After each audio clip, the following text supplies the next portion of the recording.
नमस्कार। News times network के कार्यक्रम समाचार चक्र में आपका स्वागत है। मैं हूं सर्वेश कुमार सिंह। समाचार चक्र में चर्चा करेंगे प्रमुख और चर्चित समाचारों की और संपादकीय टिप्पणी की।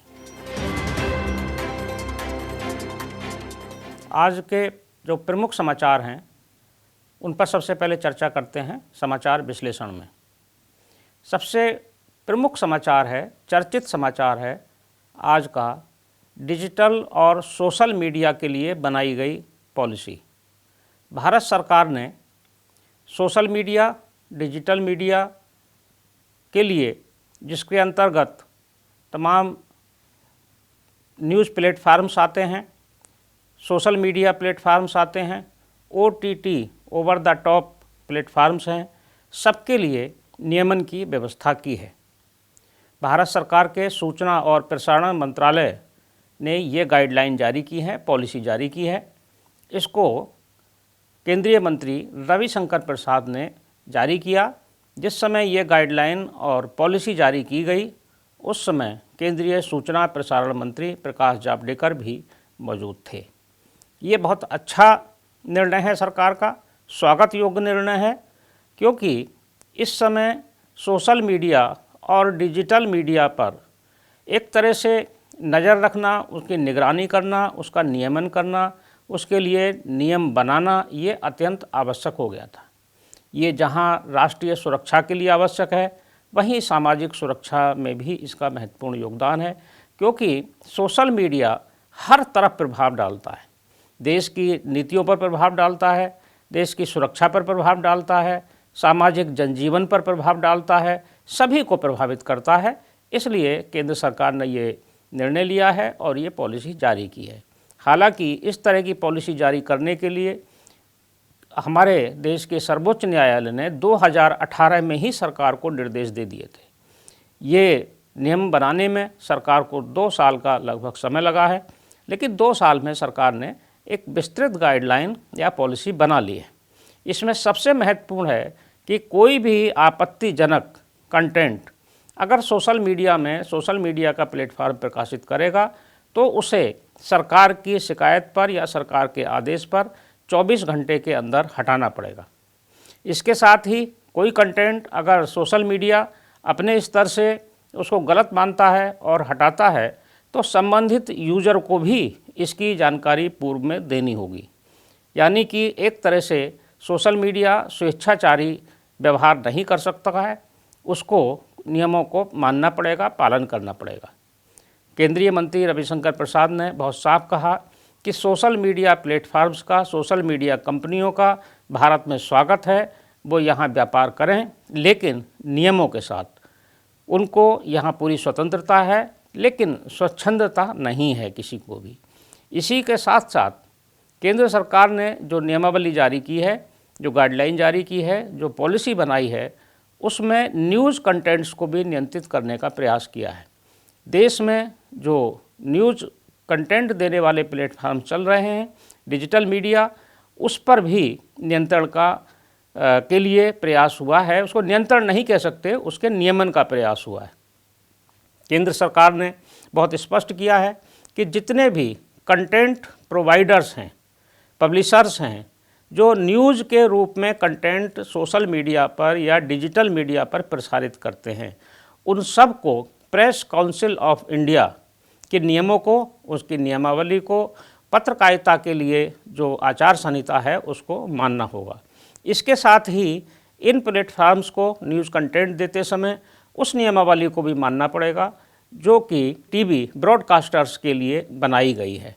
ब्रॉडकास्टर्स के लिए जो बना है केबल टीवी नेटवर्क रूल्स या कानून, उसको भी इनको मानना पड़ेगा। ये दोनों कानूनों के अंतर्गत सोशल मीडिया आएगा, डिजिटल मीडिया आएगा, और इसके अलावा अभी इसको और उसके लिए कुछ व्यवस्था की जा रही है।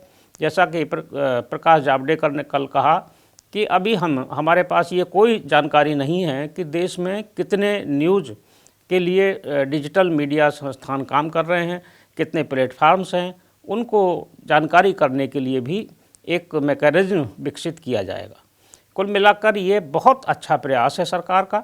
सुझावों की भी उन्होंने स्वागत किया है, कहा है कि इसमें जो सुझाव होंगे उनको समाहित किया जाएगा। लेकिन अब जिम्मेदारी हम लोगों की भी है, जो हम डिजिटल मीडिया के क्षेत्र में या सोशल मीडिया के क्षेत्र में सक्रिय हैं, वो अपनी जिम्मेदारी को समझें, मौलिक अधिकारों के साथ साथ दायित्व का भी ध्यान रखें। ये आज का सबसे प्रमुख और सबसे चर्चित समाचार है। दूसरा जो प्रमुख समाचार है, ये उत्तर प्रदेश के मुख्यमंत्री योगी आदित्यनाथ जी का, जो कि कल विधान परिषद में उन्होंने कहा, बड़े कड़े लहजे में मुख्यमंत्री ने संकेत दिया है उन तत्वों को जो लोग सरकार के काम में बाधा डालते हैं या उत्तर प्रदेश की कानून व्यवस्था के लिए चुनौती बने हुए हैं, या जो अपने व्यवहार के कारण प्रदेश के विकास में बाधक हैं, ऐसे तत्वों से के लिए सीधा संदेश दिया मुख्यमंत्री योगी आदित्यनाथ ने। उन्होंने कहा कि जो जिस भाषा को समझेगा उसे उसी भाषा में समझाया जाएगा। इसका संदेश समाजवादी पार्टी जो विपक्षी दल है विधान परिषद में, उसने गलत ढंग से लिया और उसने उनके बयान का विरोध किया। एक और प्रमुख समाचार ये नीरव मोदी के प्रत्यार्पण से जुड़ा है। नीरव मोदी को भारत भेजने की जो अर्जी भारत सरकार ने लंदन के न्यायालय में लगाई थी, उसको स्वीकार कर लिया गया है और शीघ्र ही भगोड़ा नीरव मोदी, जो यहाँ आर्थिक अपराधी है भारत में, भारत से घोटाला करके भागा है, वो बहुत जल्दी भारत में आएगा और भारत के कानून के आगे उसे प्रस्तुत होना पड़ेगा, उसे सज़ा मिलेगी। आज के चर्चित समाचारों में इतना ही। अब हम चर्चा करेंगे आज के संपादकीय पर। संपादकीय चर्चा में आज देखते हैं चारों समाचार पत्रों के संपादकीय, अमर उजाला, दैनिक जागरण, हिंदुस्तान और नवभारत के संपादकीय। सबसे पहले अमर उजाला का संपादकीय देखते हैं। अमर उजाला ने संपादकीय दिया है जो सोशल मीडिया और डिजिटल मीडिया के लिए नीति केंद्र सरकार ने बनाई है, उस पर उन्होंने संपादकीय लिखा है। नियंत्रण और जवाबदेही इसका हेडिंग है। अमर उजाला लिखता है, सोशल मीडिया, OTT और डिजिटल प्लेटफार्म का जिस तेज़ी से विस्तार हो रहा है, उसे देखते हुए इनकी जवाबदेही तय करने के लिए केंद्र सरकार ने जो नए दिशा निर्देश जारी किए हैं वे अप्रत्याशित नहीं है। ये ठीक है कि फेसबुक, ट्विटर और व्हाट्सएप जैसे माध्यम लोकतांत्रिक मंच बनकर उभरे हैं, लेकिन उनके जरिए किसी को निजता के हनन और देश की संप्रभुता को चुनौती देने की इजाज़त नहीं दी जा सकती है। अब देखते हैं दैनिक जागरण। दैनिक जागरण का संपादकीय भी इसी विषय पर है, जो सोशल मीडिया का नियमन हुआ है उस पर उन्होंने संपादकीय दिया है। विषय है मनमानी पर लगाम। दैनिक जागरण लिखता है, केंद्र सरकार की ओर से इंटरनेट मीडिया और OTT प्लेटफार्म के लिए जो दिशा निर्देश जारी किए गए वे कायदे से बहुत पहले बन जाने चाहिए थे। आवश्यक दिशा निर्देश जारी करने के बाद अब सरकार को यह देखना होगा कि उनका सही तरह पालन हो। इस मामले में सजग रहने की आवश्यकता इसलिए है क्योंकि तकनीक में बदलाव होते रहते हैं और कई बार वे पुराने नियम कानूनों को निष्प्रभावित साबित कर देते हैं। देखते हैं हिंदुस्तान। हिंदुस्तान ने लिखा है शालीनता के लिए। इनका भी संपादकीय सोशल मीडिया की पॉलिसी पर ही है। हिंदुस्तान लिखता है, सोशल मीडिया और OTT प्लेटफार्म पर बढ़ती अराजकता, अभद्रता व अश्लीलता को लेकर लगातार ये मांग की जा रही थी कि भारत सरकार इनके नियमन व निगरानी को लेकर हस्तक्षेप करे। केंद्र सरकार ने इस संदर्भ में दिशा निर्देश जारी करते हुए अब एक कानून लाने का फैसला किया है। देखते हैं नवभारत। नवभारत का संपादकीय है नए हालात नई रणनीति। नवभारत लिखता है, केंद्र सरकार ने साफ कर दिया है कि कोरोना के टीकाकरण का दूसरा चरण सोमवार 1 मार्च से शुरू हो जाएगा और इसके तहत 60 साल से ऊपर के सभी व्यक्ति तथा 45 साल से ऊपर के एक से ज़्यादा बीमारियों से ग्रस्त व्यक्ति टीका लगवा सकते हैं। ये थे आज के चारों समाचार पत्रों के संपादकीय। समाचार चक्र में आज बस इतना ही। कल फिर मिलेंगे कुछ प्रमुख समाचारों के चर्चा के साथ, संपादकीय टिप्पणी के साथ। तब तक के लिए मैं सर्वेश कुमार सिंह आपसे विदा लेता हूँ। नमस्कार।